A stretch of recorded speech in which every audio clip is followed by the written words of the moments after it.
Hi, I'm Dave Miranda, General Counsel and past President of the New York State Bar Association.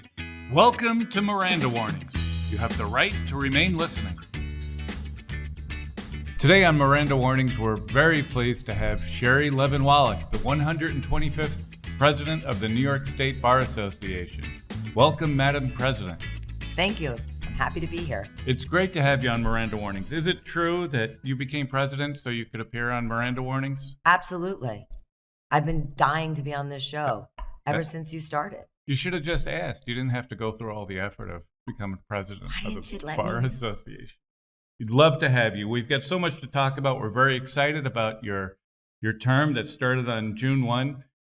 We're on our way transitioning, hopefully, out of the pandemic.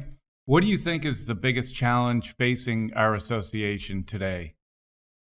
Our biggest challenge right now is membership and the future of practice, what it's going to look like in the future moving forward. So those are two very simple answers, but I think also there's a complicated answer to how do we address those. So first on the membership, what kind of initiatives are you going to have to help with our association's membership, both in increasing it and improving the value to the members that we have?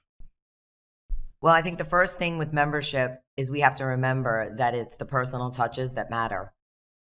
Even though we've been in a pandemic and we've been forced to go virtual, I think that's largely part of some of the losses in value that people see.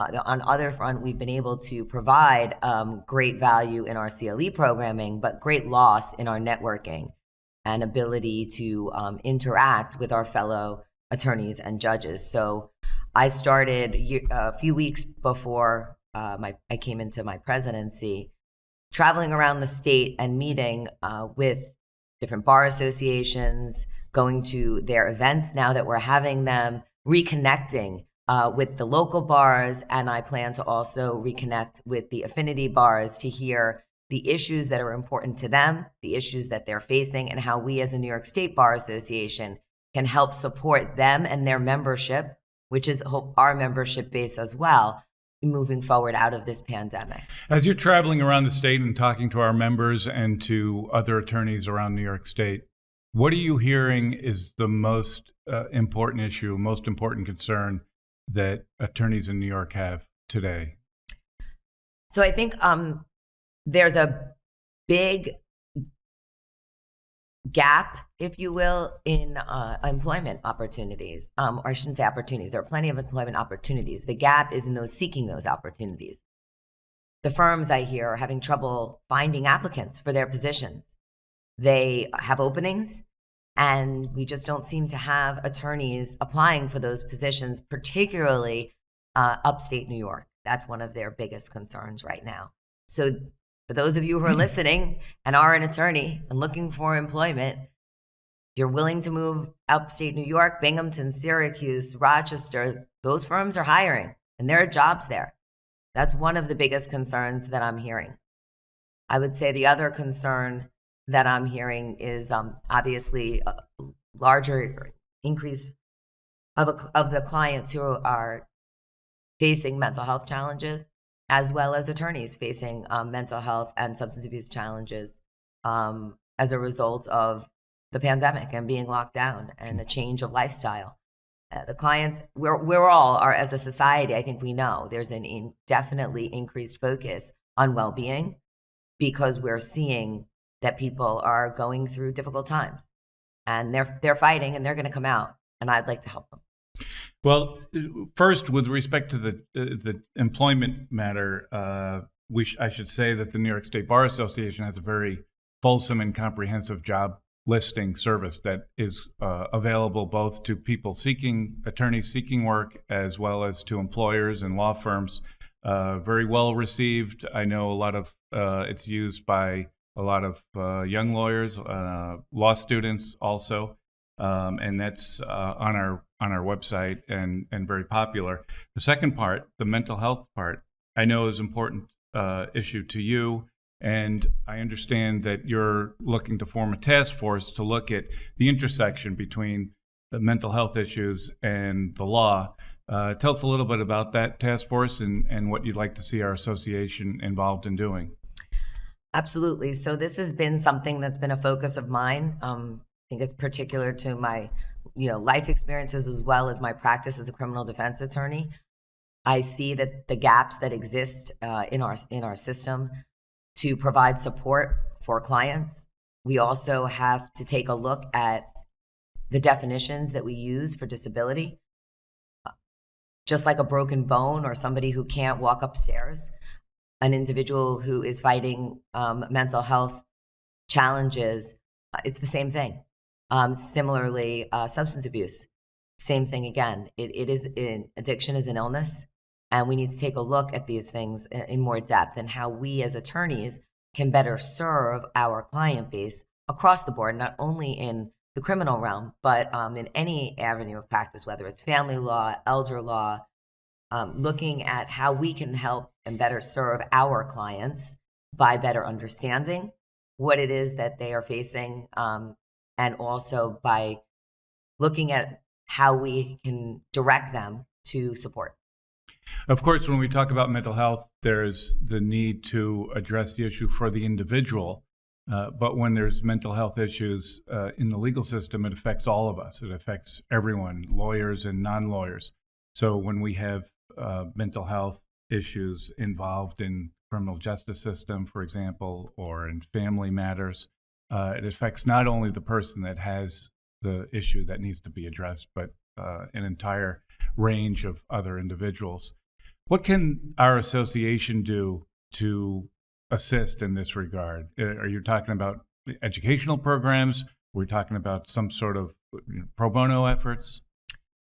So I'm forming a task force, or I formed a task force because they were announced on June 1st on mental health and trauma impacted representation. That task force is going to be looking at all of these issues that you're discussing as far as how we as a profession can not only better serve our clients, but also the intersectionality between the attorneys who are representing clients with mental health diagnoses, with mental health, or living with mental illness, and how it impacts them as attorneys and their also well-being as attorneys. So there is an intersectionality there that is going to be addressed. Some of the things that they're going to be looking at is expansion of treatment courts, how we can help support the expansion of those courts throughout the state, where there are gaps in services, where there are gaps in programs, reaching out to providers to understand from the providers what their challenges are in providing the services to the clients, looking at the laws as we have them now, and maybe how and if they should be changed to better encompass the issue of mental illness. What I mean by that is going back to what I said, for example, the definition of disability and what that encompasses, what does it mean to be disabled.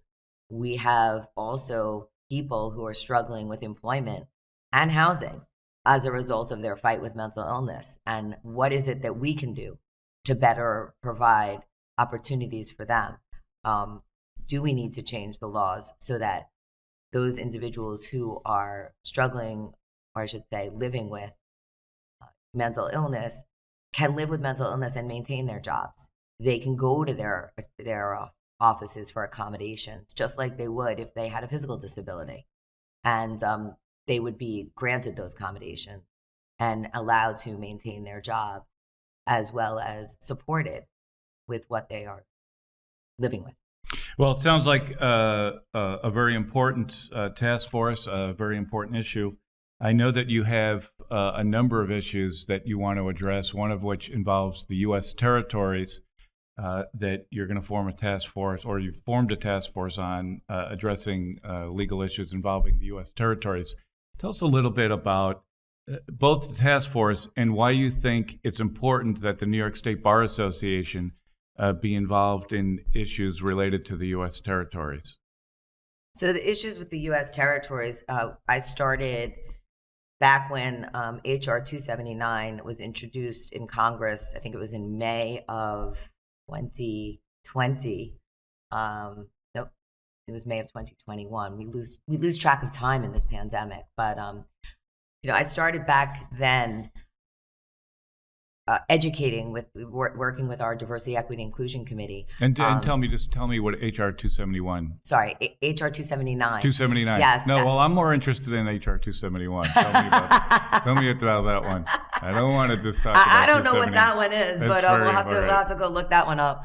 But HR 279 was introduced to Congress to request that our government denounce the Insular Cases, which is a line of cases that largely create the secondary citizenship for residents of the territories that exist, second-class citizenship. They are also based in really in racist reasoning, right. And are still good law. So those cases decided in the early 1900s are still largely influencing the jurisprudence of today.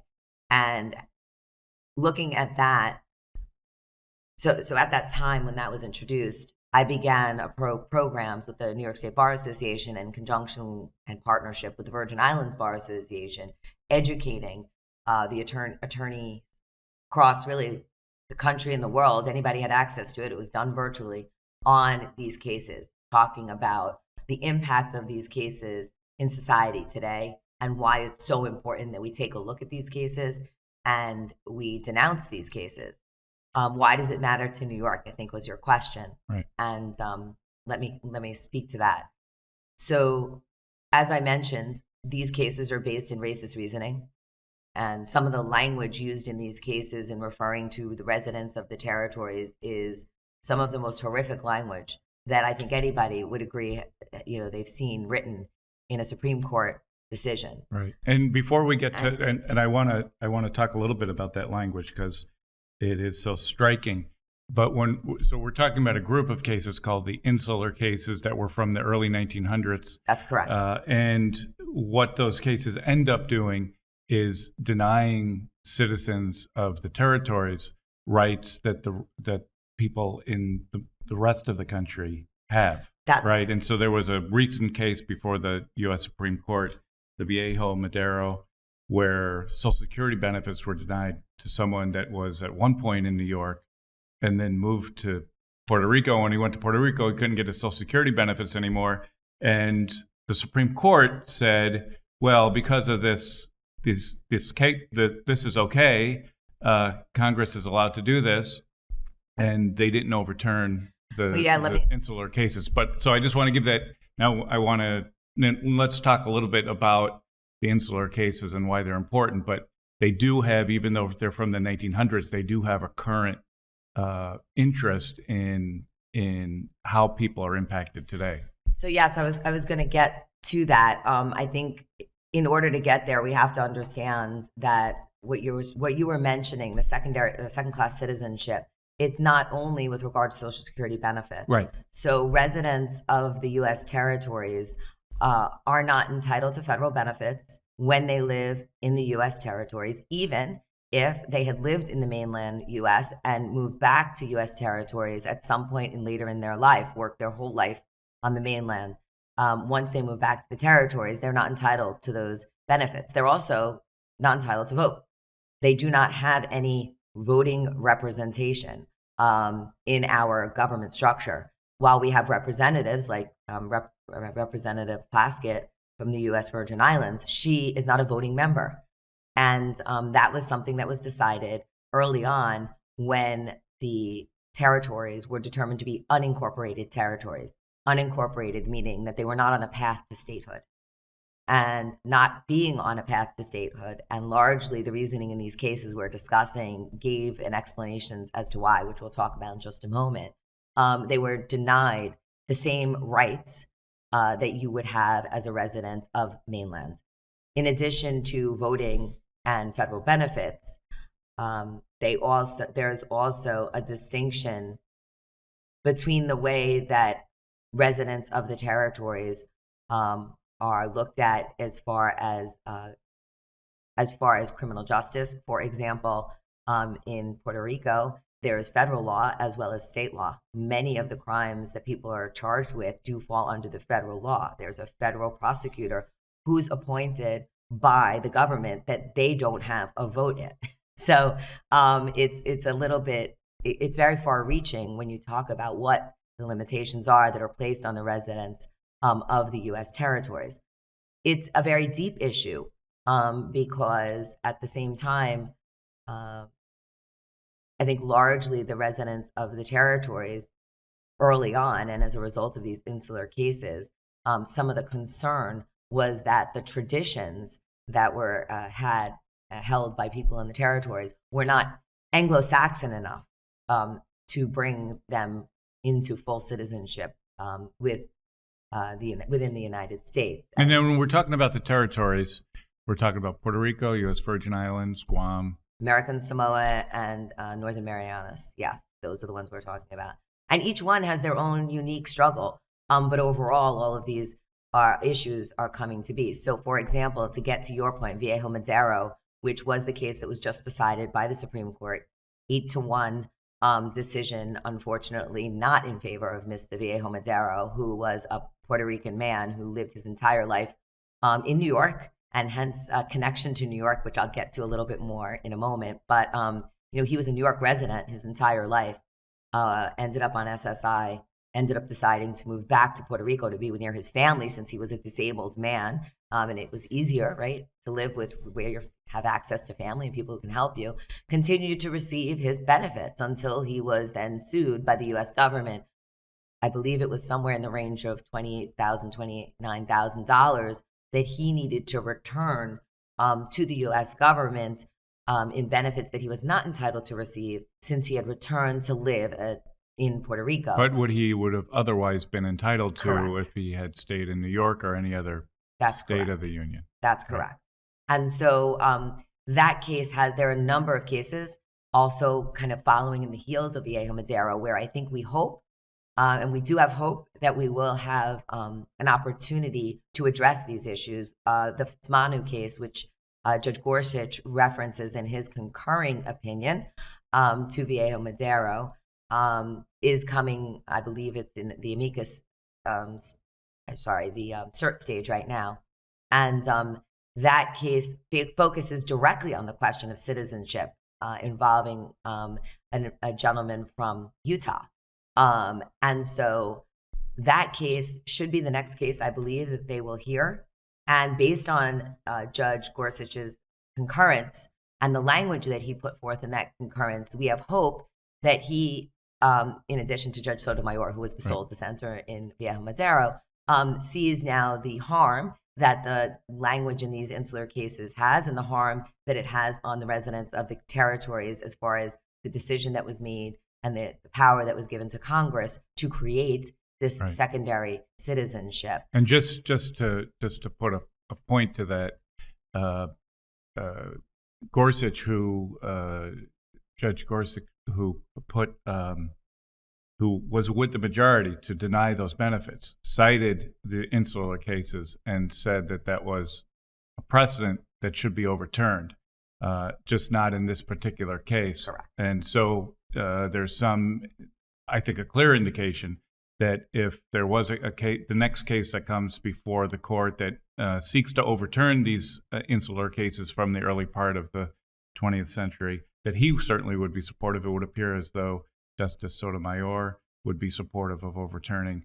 What about the rest of the court? We need 5. Yeah, I know, and that's where we're struggling, and we don't really know. Although certainly, if you're listening to the argument in Viejo Madero, the questions that were asked by the court do largely address whether or not these cases should be considered in their decision. Ultimately, the question in Viejo Madero was the standard of review that was used. And that was, without getting into the weeds as to the specifics. We're already pretty down in the weeds. Yeah, here, we so. are, but we don't want to get further down. But I do think that there is some hope, listening to the questions that were asked by the judges, the justices of the Supreme Court, to the litigants, as far as they did understand and see that these cases, the insular cases, did have some relevance, just maybe not based on this case. Equal protection is an argument that's often used, and that was used also in Viejo Madero. I feel, and I think those who are involved in the Fitzmanu case feel that the equal protection argument certainly was a strong one, and hopefully is one that the Supreme Court will look at under different facts. There's also another case coming out of Pennsylvania involving a woman who was denied benefits and returned to when she returned to Guam. So there's a number of cases. It is obviously a hot issue. There are law schools looking at this. The ABA passed a resolution in last August, I believe it was, to encourage constitutional law classes to teach about the insular cases. Many don't even know what they are and have not heard of them. And so certainly that was very promising to hear that we are now hopefully going to be learning about these cases and the impact these cases have on our society as a whole. And just, getting to the New York question, I think what we have to recognize is, I like to think, and certainly as president of the New York State Bar Association, I want to think and believe that we have a loud voice. New York has a loud voice. We are impactful. We are the largest voluntary bar. So we are in a good position, hopefully, to be heard or to add to the voices that are asking for these cases to be overturned or to be denounced. We also, in New York, have a huge population of individuals from the U.S. territories who were either born there or have family there, or live in both places, right, because of familial connections. So we have a large percentage of attorneys who are attorneys who either do practice in the U.S. territories as well as in New York, but also who would seek admission. And finally, I would say this, that in the U.S. territories, the only law school is in Puerto Rico, and it teaches, to my understanding, still only in Spanish. So that limits the opportunity for other residents of the territories or residents of Puerto Rico who are not fluent in Spanish to go to law school there. The U.S. Virgin Islands, for example, all of their attorneys have to leave the islands in order to be educated and then come back. So many of them do come to New York. Our New York law schools do support, obviously, educating attorneys that then return to practice in the territories or have dual practices. So we are really very interconnected with the residents of the territories and the issues of the territories. And so I believe that this is very important. And one other point I need to make regarding it is the racist aspect of it, racism. These cases they're really deep in racism, the racist language that they use, as you mentioned, that we would talk about. And for example, and these are what we've referred to as the insular cases that were decided by the Supreme Court in 1901, right? But are still precedent. I know you said before that it was good law, and I know that you don't think it's a good law. We do have some non-lawyers that listen to Miranda warnings, and it's a precedent that, in your opinion, should be overturned. And I think you're going to tell me why. Yeah, absolutely, and you're absolutely right. There was a big discussion also in, I think, after the Viejo Madero decision as to stare decisis and the importance of stare decisis and what it means. Stare decisis is the way a court looks at a case in the past and uses the language from that case to reason either to stay with it or to not stay with it. But stare decisis would be the cases that they support or use to support an argument. So there was a lot of discussion after that about the insular cases being used in that manner, relying on the insular cases. Downs v. Bidwell, which was decided by the U.S. Supreme Court in 1901, is one of the insular cases that we're referring to. And in that case, the judge, Justice Brown, used the language that the American territories, and now I'm going to quote, inhabited by alien races differing from us in religion, customs, and modes of thought. And then he went on to say that because of that, it makes it impossible to govern, quote, according to Anglo-Saxon principles. So that alone, I mean, I think that is an example of why these cases are so, a basis to a large degree of support of racism in our country today. Further, Justice White used language such as unknown islands peopled with an uncivilized race, absolutely unfit, I quote, for citizenship. So, when we have that type of language looked back upon, and we are looking at these cases and using these cases to justify, future decisions by the court and other courts, that is hugely problematic. And if we want to, as a country and in the legal profession, really get beyond racism, we can't have this as a base for what it is that we're using in our law and in our courts. We have to denounce this type of language and this view of 2.6 million or 3.6 million, and my brain today is not telling me which it is. I would argue it might be the larger number of residents of the U.S. territories that are our citizens. They're our citizens. And so that's hugely problematic. And I might point out that the majority of these residents of the territories are Black and brown people. And as a result of that, very much impacted by the language in these cases. So you've got the task force that's going to look at this. What are we going to do? We're going to educate, or we're going to get involved in amicus on some of these Supreme Court decisions? Is that the plan? That is my hope. Educate, get involved in the decisions, hopefully come up with policy that would support denouncing these cases and things and other bills and resolutions such as HR 279 that was introduced and hasn't gone very far, unfortunately, but should. Hopefully the Department of Justice will hear us, right, and they will no longer argue that the insular cases are either not relevant to a particular argument when we're dealing with cases such as Viejo Madero, which is part of the argument that the insular cases don't apply when they clearly do, and do impact the decision making. So hopefully they'll hear that, and then the DOJ attorneys, will move alongside with us to not use these cases as a basis for arguments. Now, I know that you started out your law practice working as an assistant district attorney in the Bronx DA's office, currently deputy executive director at the Westchester Legal Aid. You're past chair not only of the Young Lawyer section, but of the criminal justice section. I know criminal justice issues are very important to you. Is there anything you're going to be looking at as far as the criminal justice system in the year ahead?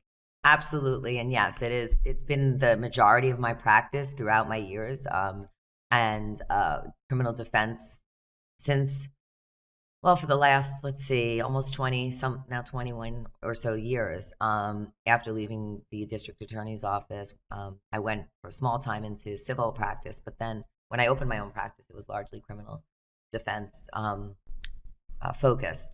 And so, yes, I've created a task force on the modernization of criminal practice, which is right now the time to look at that. Obviously, we are dealing with a number of things within the criminal justice realm, and I couldn't possibly name them all. And I certainly don't want to get into the weeds on the recent reforms that I think are very important, and but I really want to focus on what the task force is going to be looking at, which is sentencing reform, which is a big issue. To really, sentencing minimums are hugely problematic. They prevent and restrict judges from allowing individuals the opportunity to enter into the treatment courts and diversion courts that we are working so hard to create and expand across the state.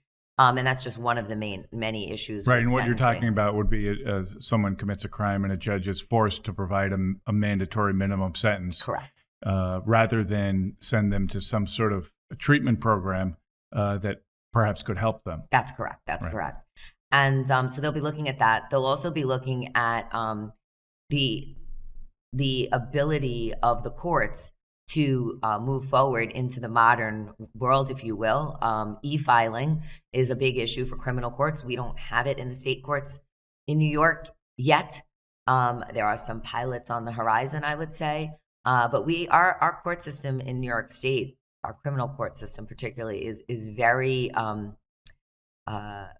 very expansive, I guess is a fair word to use. There's not necessarily consistency, certainly upstate, downstate, city versus not city, versus rural, I should say. We have the justice courts that still exist and resource issues within those courts. So it's going to look at e-filing. It's going to look at virtual court. When is it appropriate to have a criminal case heard virtually, and in what circumstances? Sometimes it's beneficial, and sometimes it's not. Clearly, there's a push now that you cannot have a criminal arraignment virtually. I know that the court system supports that because it is absolutely paramount that somebody who is charged with a crime and looking at potentially loss of freedom have the opportunity to interact with their attorney, which is almost not possible in a virtual arraignment setting. There's no privacy for an individual who is in custody to speak to their attorney over, a Zoom and really develop a relationship they need to in order to share a lot of what is going on with them that is relevant, I'm sure, to their situation. I know to their situation. And that goes to whether, it's, again, a mental health struggle or a trauma-related struggle that led them down the path and ended them in a circumstance where they're accused of a crime. But also looking at when it is potentially beneficial. We've seen that with our young people and in the raise the age courts, in order to have parents present in the court, if it's done virtually, oftentimes parents that are working or caring for younger children are able to be present. So it's a really interesting line, so to speak. Certainly the opportunity for the attorneys to work out situations without people having to keep coming back to court and missing work, which only further destabilizes people and then leads to housing loss and other, other collateral consequences. So these are some of the things that they'll be looking at, and they may also look at jury selection, which I know our criminal justice section is looking at very closely right now. But there may be room for the task force and the criminal justice section to work together on best practices for jury selection, which has become also a big discussion in the criminal justice realm. Now, I know it was a great honor for you and for our association, quite honestly, to have you be sworn in on June 1st by the Chief Judge of the State of New York, the Honorable Janet DeFiore. Our association has a long-standing, close relationship with the court system in New York, OCA, and the Court of Appeals, and the Chief Judge. What are your thoughts on our association's relationship with the courts in the year ahead?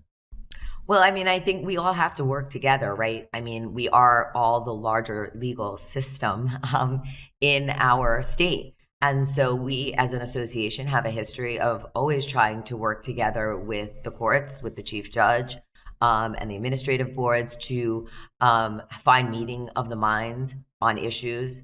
Certainly, I think it's really very important for us to discuss many of the issues that are facing both our profession and the courts, and to consider, all sides of anything, any issue. And I think that's what we've done in the past and what we're going to try to do. I think that we as an association, of course, have a responsibility to our membership. We have to support our membership and the concerns that our membership brings to us, oftentimes in practice and regarding whether it's court rules or rules of practice or any other things. We have to consider what our membership is concerned about. But we do our best to work together with the chief and the administrative board and the Office of Court Administration to resolve those issues. And where we have differences, hopefully we can have differences of opinion that allow us to continue to work together, understanding that we both oftentimes have different bases that we are responsible for representing or voicing. Well, President Wallach, it's been great having you on Miranda Warnings. I want to thank you for your time with us. I want to thank you for your service not only to the New York State Bar Association as president, but to our legal profession. Thank you very much. We have a new feature on Miranda Warnings. Many of the issues that we're talking about today are very serious. I'd like to kind of end on a lighthearted note that will tell us a little bit about you. So our new feature is, what's your karaoke song, President Wallach? President Wallach doesn't do karaoke. No karaoke. No karaoke. No karaoke song. So no karaoke song. Well, I guess if I did karaoke, Yes. my karaoke song would probably be Bobby McGee.